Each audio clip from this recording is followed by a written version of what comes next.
Okay, so this is just a video I wanted to put together to show how to apply vinyl to your B-pillars.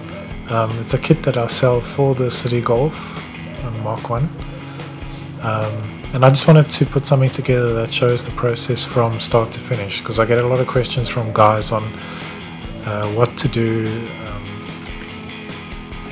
and exactly how they should go about it. So before I applied the kit, I had some old vinyl that was on the center pillar, and I just used benzene to remove it because that removes the glue quite easily. So the window rubbers are fairly easy to remove. The reason why you want to take them off is because the kit, I made the kit so that it fits underneath the rubbers. The bottom rubbers, you just want to be careful when removing because they have metal inserts, and when removing and refitting them you can scratch the paint by mistake.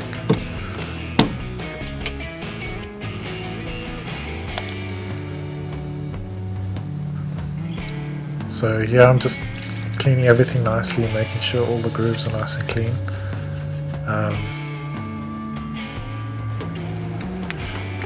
When I apply vinyls, I always like to use a bit of soapy water. It's really just a mix of dishwashing liquid in water. You don't need to mix a lot, you just want to keep adding until you can sort of feel the soap between your fingers. And the reason for doing it is just so that when you're doing the application, the soap sort of forms a barrier between the glue and the surface, so you can move the vinyl around. If you don't get your placement 100% the first time, then you can still pull the vinyl off, just rinse it off again in the soapy water, and then try again until you get the fitment right.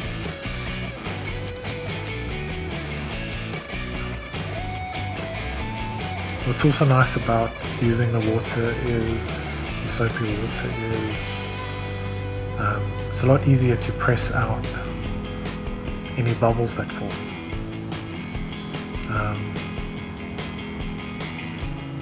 It's almost impossible not to get bubbles, so if you see them, don't worry, they're quite easy to press out.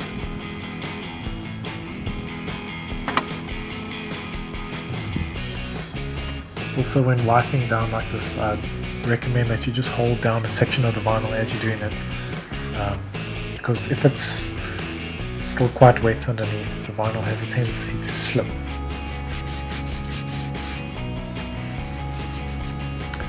Yeah, and the reason for having this piece on the inside of the pillars, it's really just to black out the gap between the B pillars, just so you don't have the color of the body showing through. This piece of door trim, I'd recommend just removing it, because it just gets in the way eventually. I think later on in the video I do take it off.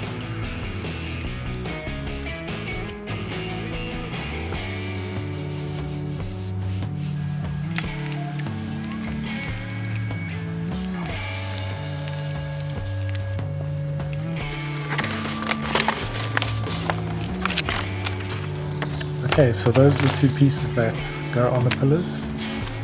You'll see that they are quite a bit wider than the pillars, and that's just so that the vinyl wraps around, like I said before. So it goes under the rubbers on both sides.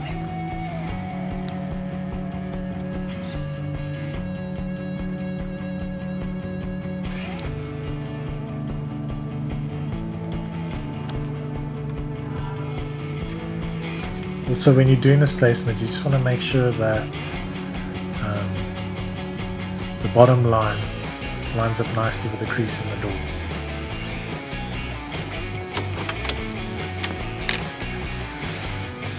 And then, yeah, same as the piece, just holding it down and pressing out the water trying to get as many of the bubbles out as possible.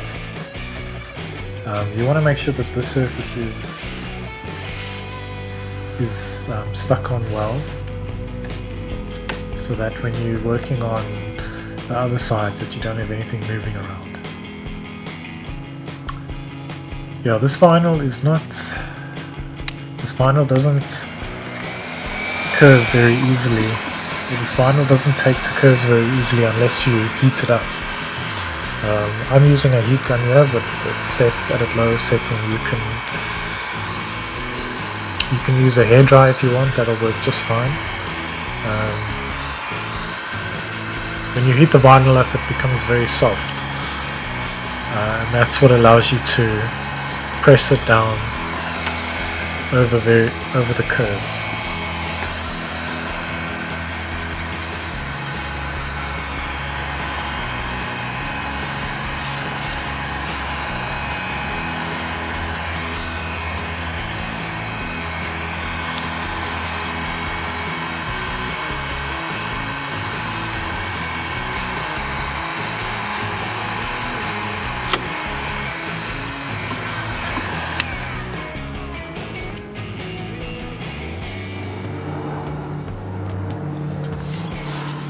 Okay, so with that section stuck down, generally you just want to work from the inside out. So start off by making sure that that edge is stuck down well. Yeah, there's that piece that I said you should just remove.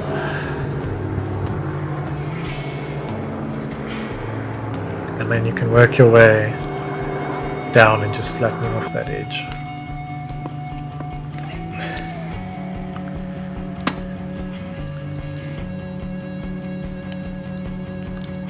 So here I'm just cutting off some of the excess. I'd say you want to have like maybe 7 mils. It's just so that you can wrap it around the edge there, and then that plastic insert will finish it off and also just hold the vinyl in place.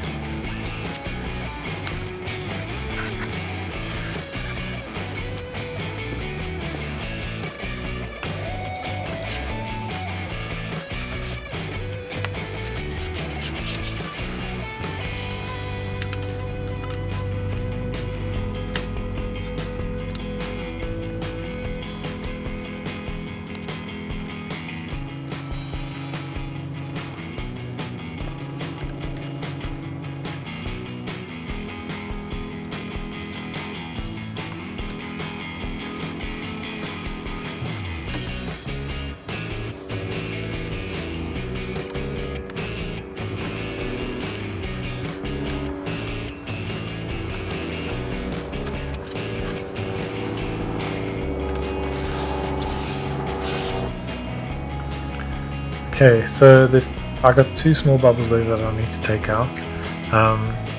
When it comes to piercing the bubbles, I'd recommend that you don't do it sort of perpendicular to the surface.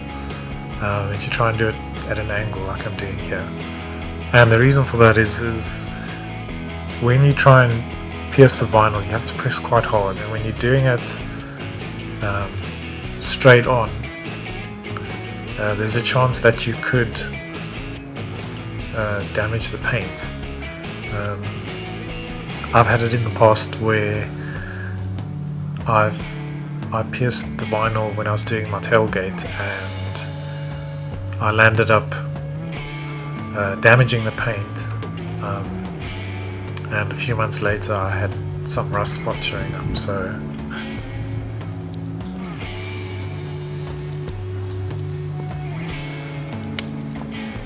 okay, so this is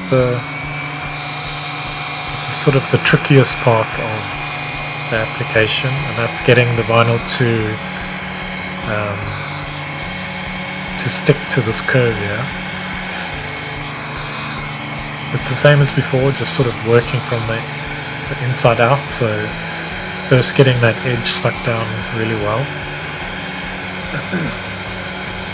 You might notice that when you heat it up and press down, that the vinyl doesn't stick down the first time, but that's just That's really just because there might still be a bit of moisture.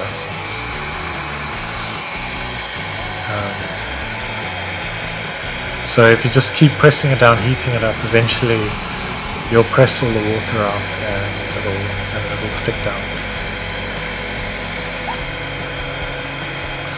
I wasn't using it here, but I find it a bit easier if you heat the vinyl up and then press it down with a cloth. That's just because when you heat it up, the vinyl can become quite hot, and sometimes it's a bit too hot to press down. So if you're using a cloth, then you can just heat it up properly, press it into place, and then it sticks much easier. Also, when you're trying to press the vinyl down, you always want to try and have an open space for the air to escape. So that's why I was just lifting the side of the vinyl, just so that I can press that bubble out. Sometimes if you're not able to do that, you can just pierce the vinyl like that and heat it up and press it out. But when you pierce the vinyl, sometimes it looks like you're making a big hole, but as soon as you heat the vinyl up, it will relax and then the hole pretty much disappears.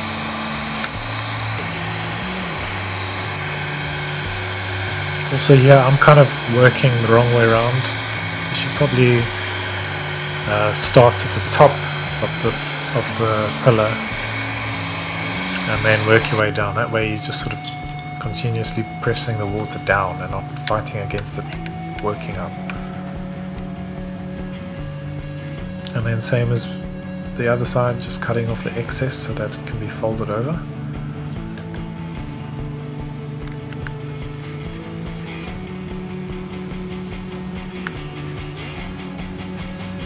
This really just makes it safer for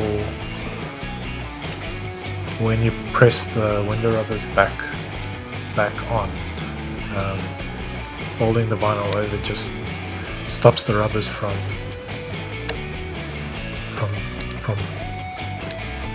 pushing the vinyl out.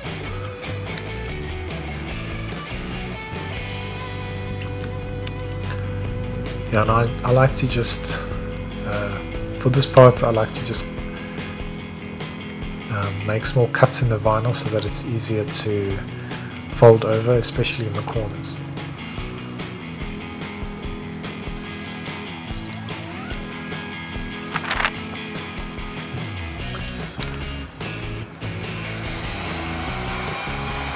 Over here I had a bubble in the one corner. Sometimes you can heat them up and press them out, but if you're heating it up and it's not pressing out, then it's a good idea to just pierce it to get rid of the bubble. Otherwise you could risk heating it up too much, and then when you heat it up too much and you put too much pressure on the vinyl, it could just stretch.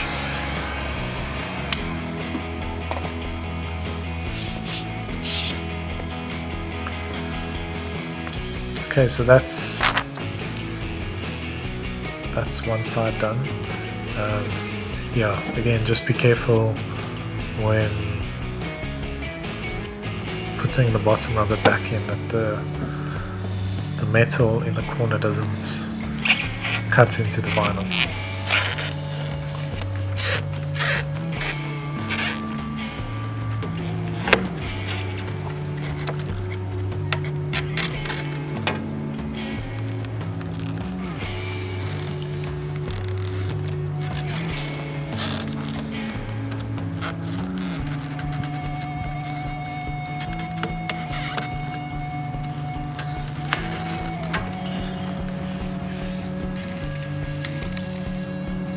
Okay, and that's one side finished.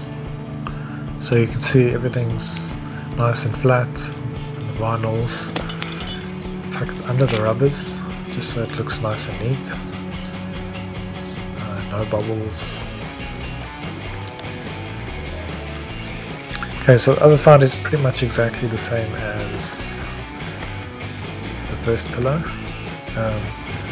Your main concern here is just getting the bottom edges to line up so that you've got a nice straight line across. And then also you want to make sure that there's enough overlap for the vinyl to go around the edges.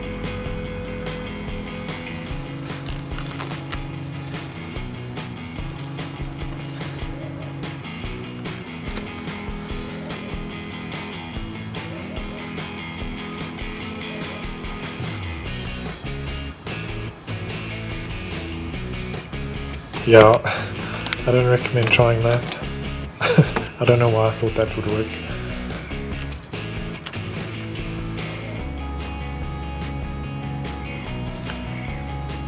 But that's also a nice, that's also a good reason for using the waters. It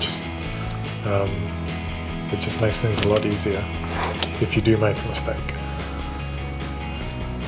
And yeah, I wouldn't recommend doing this either. But yeah.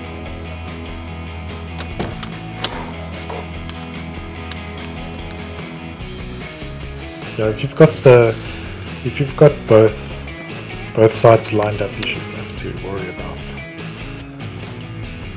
Okay, and then yeah, this is just heating it up. You'll see here that I'm using the cloth to press out the bubbles on the edges.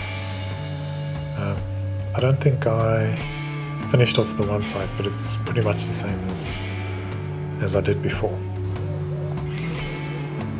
And then this is the finished product.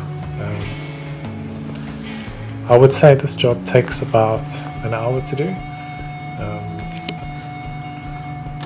Most people, it's probably the first time they'll be trying this, so maybe give yourself an hour, hour and a half.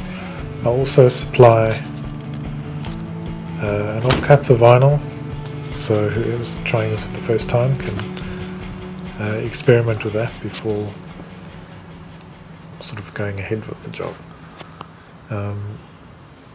And yeah, good luck.